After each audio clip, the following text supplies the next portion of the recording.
فرعون کو اس نے وہ خواب دیکھ لیا تھا کہ ایک ستارہ اٹھے گا اور پھر وہ گرے گا تو میری ساری سلطنت کو تباہ کر دے گا۔ نجومیوں سے اس نے پوچھ لیا، اس نے کہا کہ ایک بچہ پیدا ہوگا جو تیری سلطنت کو تباہ کرے گا۔ چاہیے تو یہ تھا کہ وہ توبہ کرتا، لیکن اس نے کیا کیا کہ اس نے بچوں کو قتل کرانا شروع کیا۔ یذبحون ابناءکم، ذبح کرا دیتا تھا تمہارے بیٹوں، اور بچیوں کو وہ زندہ رکھتا تھا۔ تو حضرت موسیٰ جب پیدا ہوئے تو ان کی والدہ نے پتہ کیا کیا، ان کو ایک صندوق میں بند کر کے دریا میں بہا دیا۔ اب دریا میں بہتے جا رہے ہیں تو ماں تھی تو پریشان بھی ہو گئی، ان کی ہمشیرہ کو کہنے لگی ذرا دھیان رکھنا کدھر جاتے ہیں۔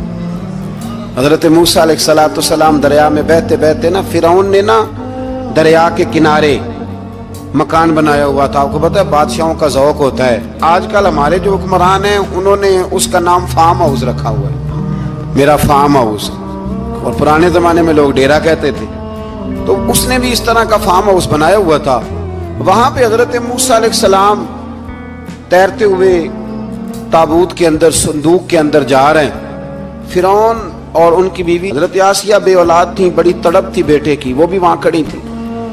صندوق تیرتا ہوا آیا تو فرعون نے کہا کہ جاؤ پکڑ کے لاؤ دیکھو کیا ہے۔ جب وہ لے کے آئے نا تو آپ کی ہمشیرہ جو نگرانی کر رہی تھی پریشان ہو گئی کہ یہ تو اس کے ہاتھ لگ گئے، یہ تو اب مار ڈالے گا۔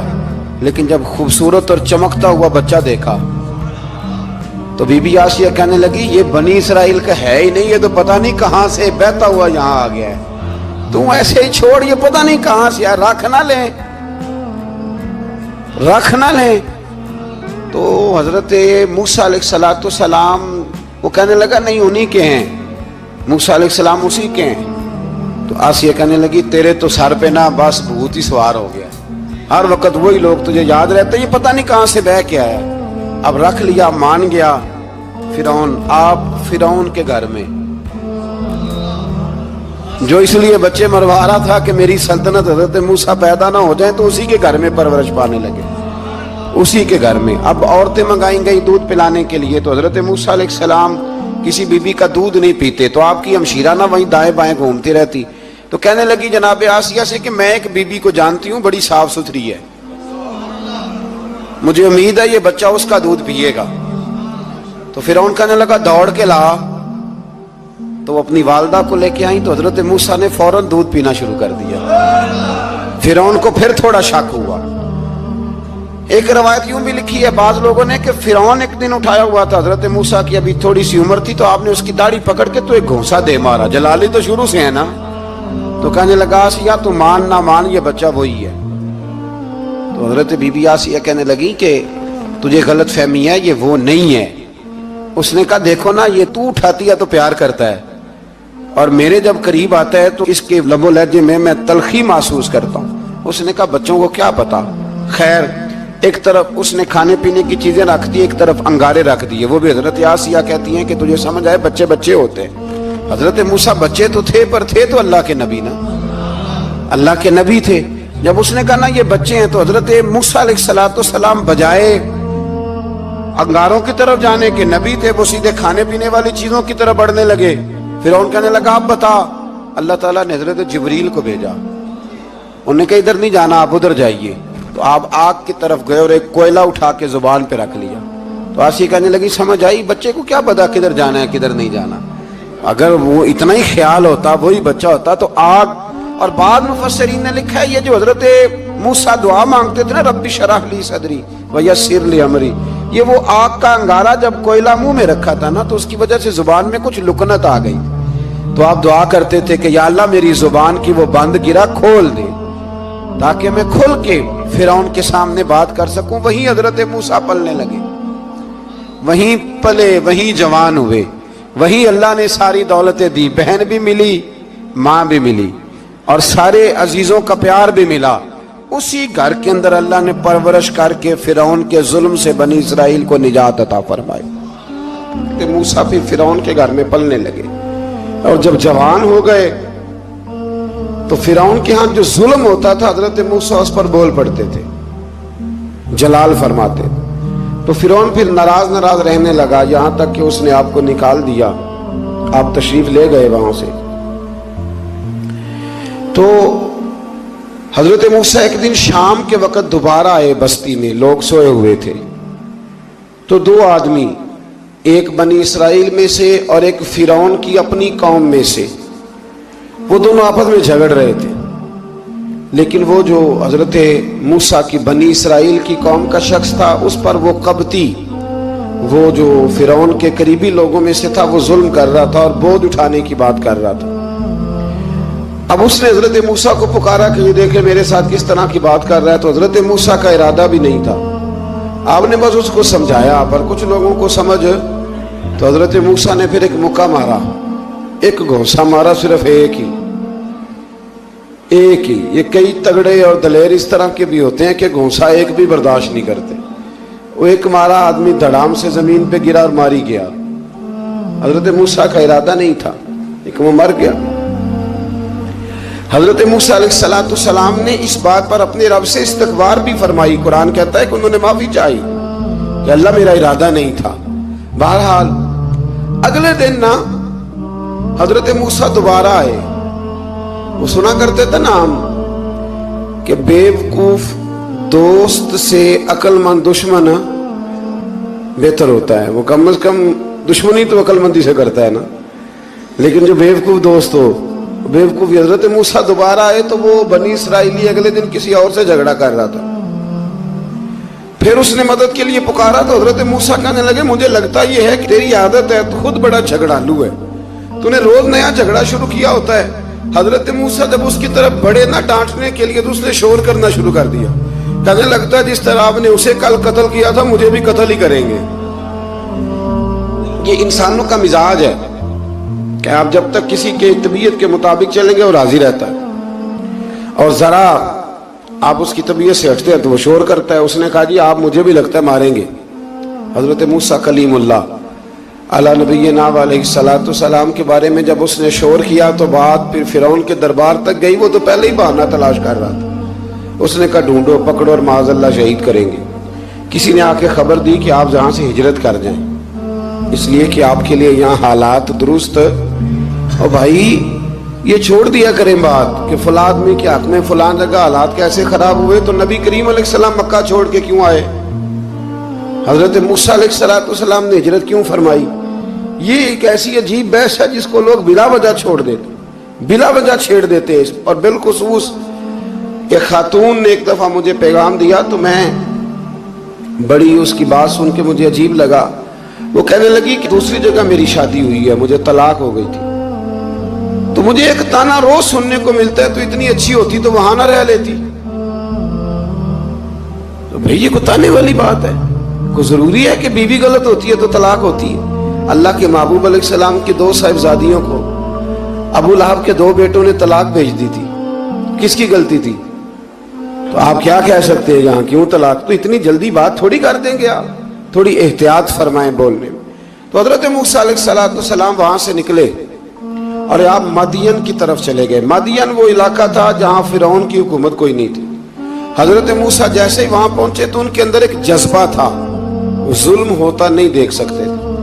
جب وہاں پہنچے تو انہوں نے دیکھا لوگ اپنے اپنے جانوروں کو گھاٹ پہ پانی پلا رہے ہیں اور دو خواتین ہیں وہ بالکل پیچھے کھڑی ہیں. تو حضرت موسیٰ کلیم آگے بڑھ کے کہنے لگے تم کیوں نہیں پانی پلاتی؟ تو وہ کہنے لگی ہمارا بھائی کوئی نہیں، باپ ہمارا بوڑھا ہے. اللہ اکبر. مجبوری یہ ہے، ہم ہیں بھی پردہ دار گھرانے کی، مجبوری ہماری یہ ہے کہ جب تک یہ سارے لوگ پانی پلا نہیں لیں گے اتنی دیر تک ہماری باری نہیں آئے گی. تو حضرت موسیٰ کلیم اللہ علیہ السلام فرمانے لگے اچھا یہ بات ہے تو جانور مجھے دو. وہ ہو یہ رہا تھا کہ چونکہ مرد پانی پلا رہے تھے تو اور جتنے بھی مرد آتے جاتے تھے وہ گھستے جاتے تھے اور عورتیں بیچاری کھڑی تھیں. حضرت موسیٰ جھٹ سے آگے بڑھے، پیچھے ہٹو. ان دو خواتین پاک باز عورتوں کے جانوروں کو پانی پلایا اور پھر آپ دوبارہ وہیں بیٹھ گئے. وہ بیبیاں جلدی جلدی گھر گئیں، جا کے اپنے والد سے کہنے لگی ابا جی کمال ہو گیا، اس بستی میں ایک ایسا آدمی ملا ہے جو عورتوں کی طرف دیکھتا ہے تو نیکی کرنے کے لیے آگے بڑھتا ہے، جو مجبور اور بے کس کے لیے اچھے جذبات رکھتا ہے. فرمایا جلدی لاؤ. کچھ مفسرین اور طرف بھی گئے ہیں، لیکن جمہور نے لکھا ہے کہ وہ حضرت شعیب علیہ السلام تھے۔ حضرت شعیب نے گھر بلایا، اپنی ایک بیٹی کو بھیجا، فرمایا بیٹے بلا کے لاؤ۔ وہ جب گھر آئے تو آپ فرمانے لگے آپ میرے ساتھ اجرت طے کر لیں، 8 سال یا 10 سال آپ میری بکریوں کو چرائیں، میرے گھر میں رہیں۔ اور پھر فوراً ہی فرمانے لگے اگر آپ ہمارے گھر میں رہیں گے، دیکھ بھال کریں گے، تو میں اپنی ایک بیٹی کا نکاح بھی آپ کے ساتھ کر دوں گا۔ تو 8 سے 10 سال حضرت موسیٰ نے وہاں قیام فرمایا۔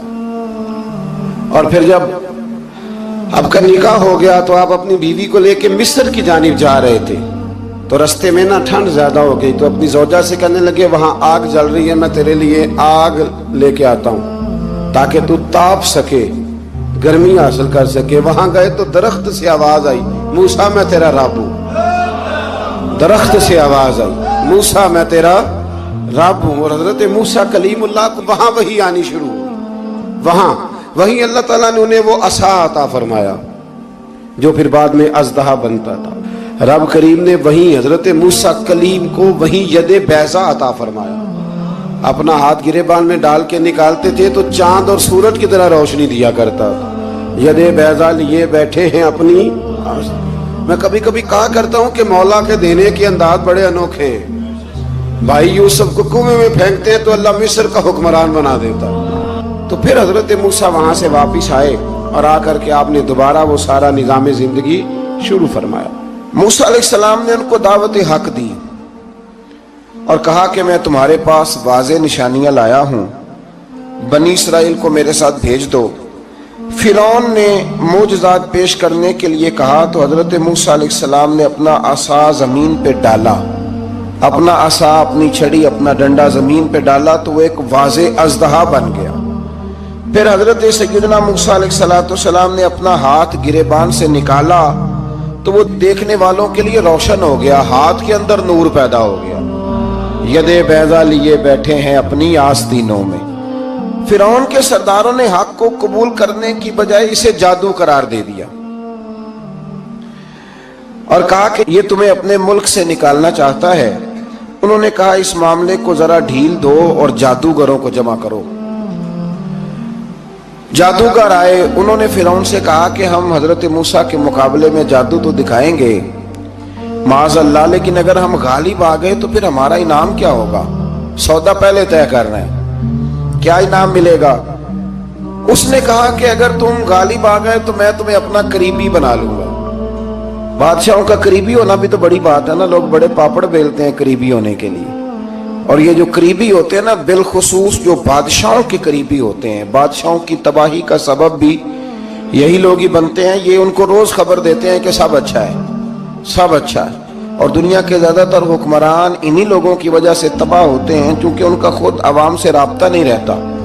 اگر وہ خود عوام کے ساتھ ڈائریکٹ رابطہ کریں تو شاید انہیں اچھی اور صاف ستھری چیزیں سمجھنے کو مل جائیں۔ خیر، جادوگروں نے جب کہا ہمیں کیا لوگے تو اس نے کہا تمہیں قریبی بنا لوں گا۔ جادوگروں نے موسیٰ علیہ السلام سے کہا کہ آپ پہل کریں گے یا ہم پہل کریں؟ تو موسیٰ علیہ السلام نے کہا تم پہل کرو۔ جب جادوگروں نے اپنی رسیاں زمین پہ ڈالیں تو لوگوں کی نگاہوں کو سحر زدہ کر دیا، جادو کر دیا اور انہیں ڈروا دیا۔ انہوں نے کہا یہ تو بڑا جادو لے آئے۔ تو اللہ تعالیٰ نے حضرت موسیٰ علیہ السلام کو حکم دیا کہ آپ بھی اپنا عصا زمین پہ ڈالیں۔ ان کی رسیاں سانپ بن گئی تھی نا، دراصل وہ سانپ بنی نہیں تھی، لوگوں کی آنکھوں پر جادو ہو گیا تھا، انہیں سانپ نظر آ رہا تھا۔ فرمایا آپ بھی اپنا عصا زمین پہ ڈالیں۔ وہ عصا سانپ بنا اور جادوگروں کی ساری چیزوں کو نگل ہی گیا۔ ان کی بہت ساری رسیاں سانپ بنی تھی، ان کا ایک ہی عصا سانپ بنا اور سب کو نگل گیا۔ اس طرح کے معجزے کی حقانیت اور جادوگروں کا بطلان ثابت ہوا اور فرعونی رسوا ہو گئے۔ جادوگر سجدے میں گر گئے اور اللہ پر ایمان لے آئے۔ فرعون نے انہیں دھمکی دی کہ تم میری اجازت کے بغیر ایمان لے آئے ہو، میں تمہارے ہاتھ اور پاؤں مخالف سمت سے کاٹ دوں گا، یعنی الٹا ہاتھ کاٹ دوں گا، سیدھا پیر کاٹ دوں گا، میری بغیر اجازت ایمان لے آئے ہو، اور تمہیں سولی پہ بھی چڑھوا دوں گا۔ انہوں نے کہا کہ ایمان لانے کی پاداش میں تم ہمیں سزا دینا چاہتے ہو؟ پھر انہوں نے اللہ تعالیٰ سے صبر اور استقامت کی دعا کی۔ اس کے بعد فرعون نے بنی اسرائیل کے بیٹوں کو قتل کرنے کی اور بیٹیوں کو زندہ چھوڑنے کا حکم دے دیا۔ موسیٰ علیہ السلام نے قوم کو صبر کی تلقین کی اور کہا کہ نیک انجام اہل تقوی کے لیے۔ یہاں ایک لطیف بات ہمارے صوفیاء نے بھی لکھی ہے۔ صوفیاء کہتے ہیں کہ فرعون نے کلمہ نہیں پڑھا اور جادوگر کلمہ پڑھ گئے۔ وہ کس طرح کلمہ پڑھ گئے؟ تو کہنے لگے دراصل انہوں نے آتے ہی حضرت موسیٰ کا ادب بڑا کیا تھا۔ جادوگر حضرت موسیٰ کے مقابلے میں آ کے بھی ان سے کہتے ہیں کہ رسیاں آپ پہلے ڈالیں گے کہ ہم ڈالیں؟ آپ ایسا پہلے رکھیں گے کہ ہم رکھیں؟ تو اتنا سا ادب کیا تو رب کریم نے فرمایا جو نبی کا ادب کرے وہ بے ایمان نہیں رہ سکتا۔ جو نبی کا ادب کرے وہ بے ایمان نہیں رہ سکتا، اور جو نبی کی بے ادبی کرے وہ ایماندار نہیں رہ سکتا۔ ختم ہو گئی بات۔ یہاں ہمارے صوفیاء نے یہ بات لکھی ہے کہ چونکہ انہوں نے آتے ہی کہا تھا کہ آپ پہلے ڈالیں گے یا ہم پہلے ڈالیں، تو حضرت موسیٰ سے انہوں نے پوچھ لیا، نبی کے پوچھے بغیر پہل نہیں کی، تو اللہ نے انہیں ایمان کی دولت عطا کر دی۔ اللہ تعالیٰ نے فرعونیوں پر قحط سالی کا عذاب نازل کیا۔ فرعونیوں کا طریقہ یہ تھا کہ اچھائی کو اپنا کمال گردانتے تھے، کہتے تھے یہ ہماری طرف سے، اور برائی کو معاذ اللہ بدشگونی کے طور پر موسیٰ علیہ السلام کی طرف منسوب کرتے تھے، کہتے تھے معاذ اللہ آپ کی وجہ سے یہ سارا کچھ ہو رہا ہے۔ ہوتے نا نہیں کہتے ہیں جب سے میں وہاں گیا ہوں تب سے، ہمارے بزرگ ایک لطیفہ بھی سنایا کرتے تھے کہ کسی زمیندار نے نماز پڑھنی شروع کی تھی تو اس کے جانور مرنے شروع ہو گئے۔ اب لوگ سمجھتے ہیں کہ معاذ اللہ شاید یہ کسی بزرگ کے سبب سے ایسا ہے، حالانکہ یہ تو اللہ کی طرف سے آزمائش ہوتی ہے، اس کی حکمتیں ہوتی ہیں۔ اللہ تبارک و تعالیٰ نے ان پر عذاب کیا نازل کیا؟ آیت نمبر 130 اور 143 کبھی آپ سورہ اعراف کی پڑھیں تو اللہ تعالیٰ نے ان پر ٹڈیوں کا، جموں کا، مینڈکوں کا اور خون کا عذاب نازل کیا۔ یہ کس قسم کا عذاب ہے؟ جمعے پڑ گئیں، ٹڈیاں آ گئیں، یہ اللہ نے عذاب نازل کیا۔ جب وہ عذاب میں مبتلا ہوئے تو موسیٰ علیہ السلام سے کہا کہ آپ اللہ سے دعا کریں کہ ہم سے یہ عذاب ٹل جائے، اگر ایسا ہوا تو ہم ایمان لے آئیں گے، بنی اسرائیل کو بھی آزاد کر دیں گے۔ لیکن موسیٰ علیہ السلام کی دعا کے نتیجے میں جب عذاب ٹل جانے کے بعد فرعونی پھر اپنے وعدے سے پھر گئے۔ بنو قریظہ والوں نے بھی کئی دفعہ حضور سے وعدے کیے پر اپنے وعدوں پر قائم۔ ایک بات آپ سے یہاں روک کے عرض کر دوں، ہم بھی کئی دفعہ کہتے ہیں ذرا بریک کبھی گاڑی کی نہیں نہ لگتی تو ہم ارادہ کرتے ہیں کہ آج سے ہی نماز شروع کر دینی۔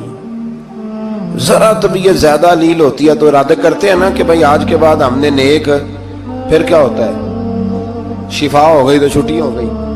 یہ طریقہ درست نہیں، یہ تو کفار کا طریقہ بیان کیا نا قرآن پاک نے۔ یہاں فرمایا جب اللہ تبارک و تعالیٰ نے انہیں نجات دے دی تو اپنے وعدے سے مکر گئے، تو پھر اللہ تبارک و تعالیٰ نے بنی اسرائیل کو سمندر پار کر کے ایسی قوم کے پاس پہنچا دیا جو بتوں کی پرستش کرتی تھی۔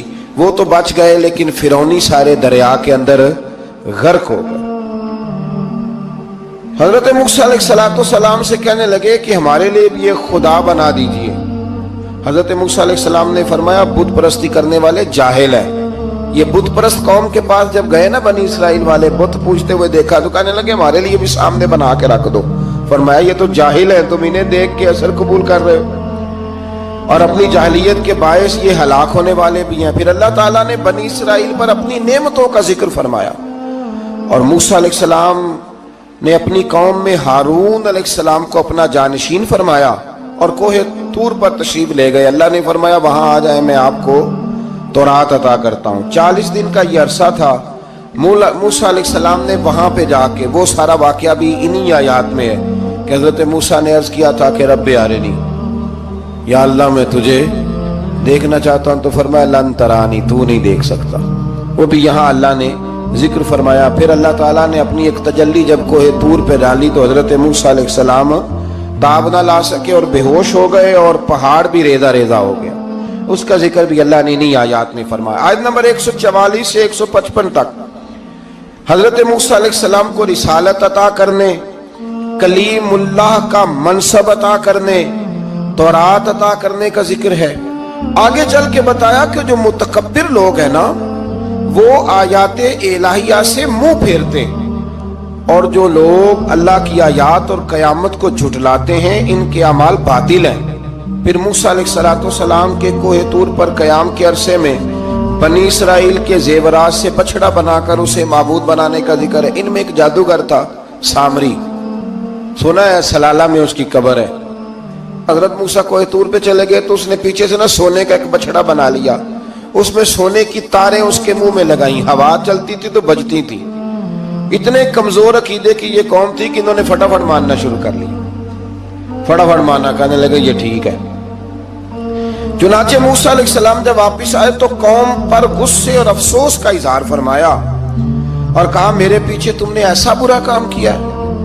انہوں نے تورات کی تختیاں بھی زمین پہ ڈالی اور اپنے بھائی ہارون علیہ السلام کا سر پکڑ کے اس سے جواب طلبی کی۔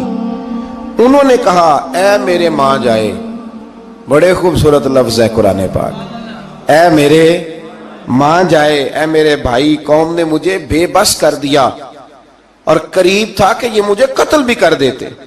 اب آپ مجھ پر سختی کر کے دشمنوں کو ہنسنے کا موقع نہ دیں، کبھی بھی دشمنوں کو اپنے اوپر ہنسنے کا موقع نہ دینا چاہیے۔ پھر آیت نمبر 151 میں موسیٰ علیہ السلام کی دعا اور کلمات استغفار کا ذکر ہے۔ آگے چل کے بتایا کہ غصہ ٹھنڈا ہونے پر موسیٰ علیہ السلام نے تورات کی تختیوں کو اٹھایا جن کی تحریر میں اللہ سے ڈرنے والوں کے لیے ہدایت اور رحمت کی بشارت تھی۔ آیت نمبر 156 سے لے کر 158 تک میں موسیٰ علیہ السلام کی دعا کا ذکر ہے، جس میں انہوں نے اپنی قوم کے لیے اللہ تعالیٰ سے دنیا اور آخرت کی بھلائی مانگی۔